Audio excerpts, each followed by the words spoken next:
Nah, kalau ada yang ngotot, kira-kira ada apa di belakang ini? Sampai mengorbankan hal-hal yang sangat berharga. Bahkan sampai mengajak kita untuk menjadi para mustahid baru. Saya mencurigai kalau Ardo Jali itu memang bukan karangan Murtada Zabidi, tapi mungkin karangan Bahlawi, tapi dinisbatkan kepada Murtada Zabidi untuk memperkuat posisi mereka. Karena mau bagaimanapun, mau kita tutup mata sekalipun, ya memang faktanya Bahlawi ini banyak dustanya, di dalam kitabnya banyak dustanya. Setelah itu datang ke Indonesia juga membahlawikan Wali Songo sebagai Azmat Khan. Ini orang-orang besarnya mereka loh yang mengazbat khankan Wali Songo. Orang-orang alimnya dari kalangan mereka loh.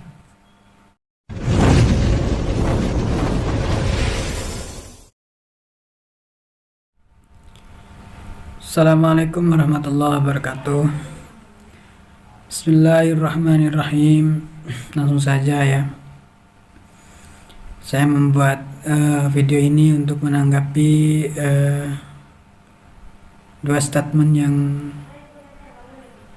kontradiktif ya.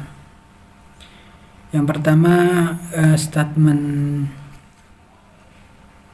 Ketua PBNU Kiai Haji Sakuf yang seolah-olah menyamakan nasab Pahlawi ini seperti nasabnya wayang. Seolah-olah ya, meskipun saya tidak tahu maksud dan tujuan beliau itu seperti apa. Yang kedua, menanggapi statement Rois Am PBNU yaitu Kiai Haji Miftahul Akhyar yang membuat saya sedih, yang membuat saya kaget, terkejut lah, buat saya sedih, shock, karena beliau membuat statement bahwa katanya Imam Ubaidillah saat ini sedang dituduh sebagai tokoh fiktif gitu. Jadi yang buat saya sedih adalah statementnya terlalu berat gitu kan ya. Karena berarti secara tidak langsung menyatakan bahwa orang-orang yang sedang mempertanyakan nasab para Bahlawi ini sedang menuduh gitu, sedang memfitnah Imam Ubaidillah gitu. Ini kan sangat buruk sekali gitu kan, seolah-olah sangat jelek sekali gitu, memfitnah gitu.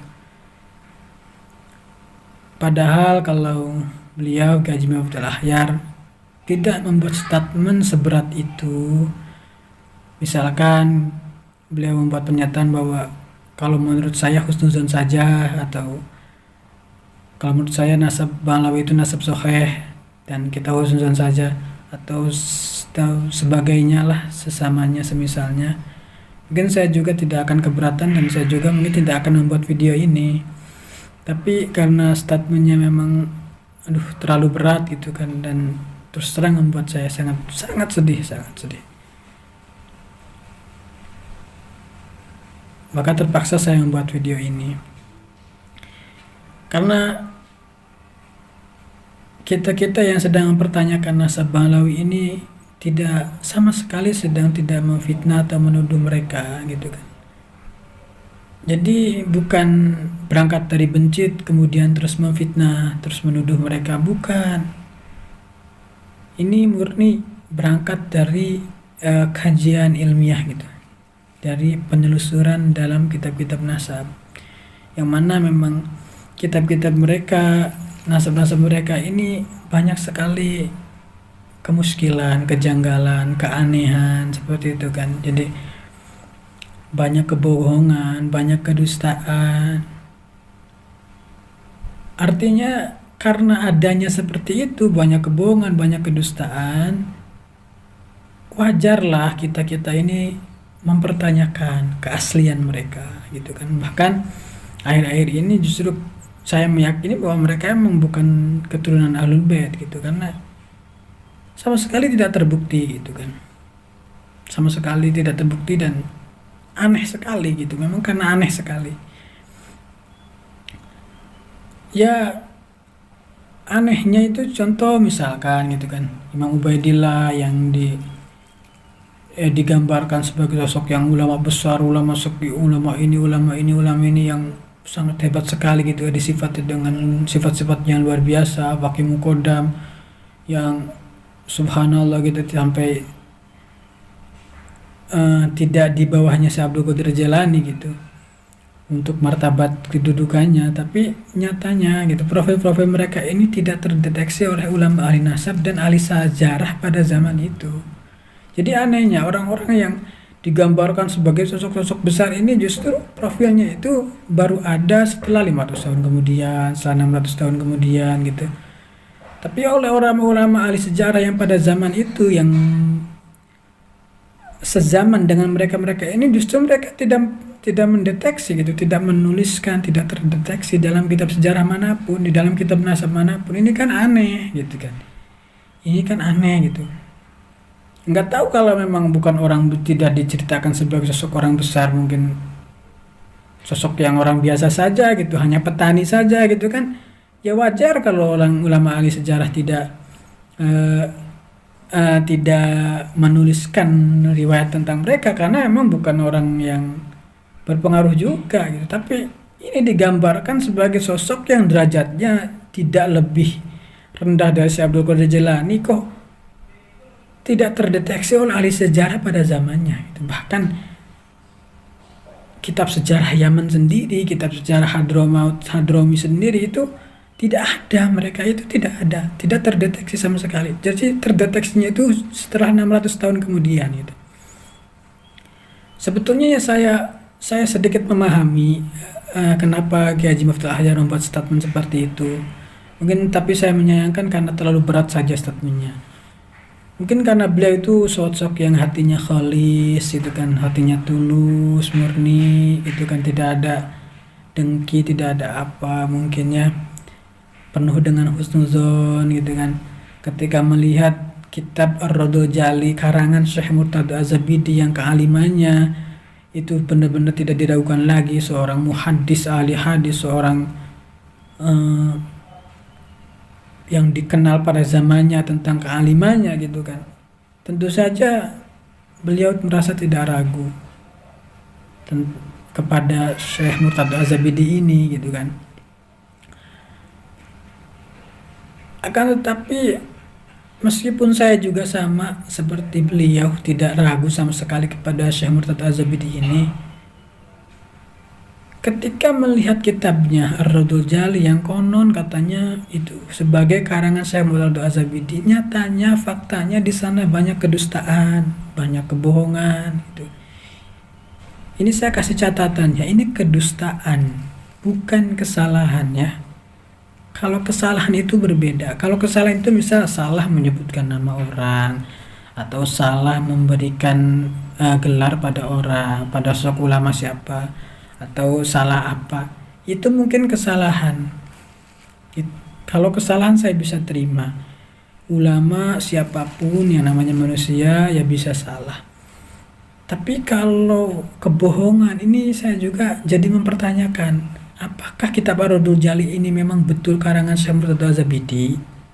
Gitu loh. Kenapa saya bertanya seperti itu?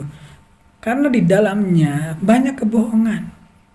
Salah satunya dijelaskan di dalam kitab tersebut bahwa Imam Az-Warqani dan cucu Faqih Muqaddam surat menyurat, dibuat ceritanya sedemikian rupa, yaitu surat menyurat,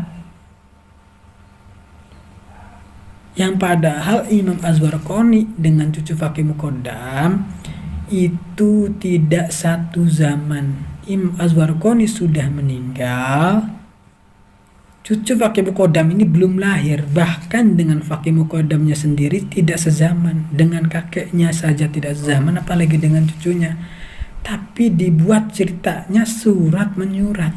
Ini bukan salah, ini bohong. Karena itu saya ini mempertanyakan, meskipun saya tidak punya bukti ya kalau Ar-Raddul Jali itu bukan karangan Syekh Murtada Az-Zabidi, tapi saya mencurigai kalau Ar-Raddul Jali itu memang bukan karangan Murtada Az-Zabidi, tapi mungkin karangan Bahlawi tapi dinisbatkan kepada Murtada Az-Zabidi untuk memperkuat posisi mereka. Karena mau bagaimanapun, mau kita tutup mata sekalipun, ya memang faktanya Bahlawi ini banyak dustanya, di dalam kitabnya banyak dustanya. Setelah itu datang ke Indonesia juga membahlawikan Wali Songo sebagai Azmat Khan. Ini orang-orang besarnya mereka loh yang mengazbat khankan Wali Songo. Orang-orang alimnya dari kalangan mereka loh. Terus yang terjadi pada saat ini adalah merampok kuburan, membuat sejarah palsu, membuat kuburan palsu. Ini yang membuat itu orang hebat-hebatnya mereka. Dari sekarang dan dulu itu memang ada menunjukkan bahwa karakter mereka mungkin memang mayoritasnya seperti itu gitu. Mohon maaf ya untuk kaum Habibie yang baik ya. Mohon maaf untuk kaum Habibie yang baik. Tapi ini fakta. Bahkan di Cirebon sekalipun banyak kuburan palsu gitu buat sejarah. Mohon maaf untuk kaum Habibie yang baik. Jadi memang ada riwayatnya bahwa mereka itu pendusta dan pembohong dalam hal sejarah gitu loh. Jadi tidak menutup kemungkinan kitab Ar-Raddul Jali juga seperti itu, meskipun saya tidak punya bukti. Tapi kalau untuk sekeras Syekh Murtada Az-Zabidi yang membuat cerita sedemikian rupa, ini rasanya berat sekali hati saya untuk menyatakan, wah itu mungkin Syekh Murtada Az-Zabidi sedang keliru. Tapi ini terlalu ekstrim kelirunya gitu kan. Nggak mungkin rasanya gitu loh.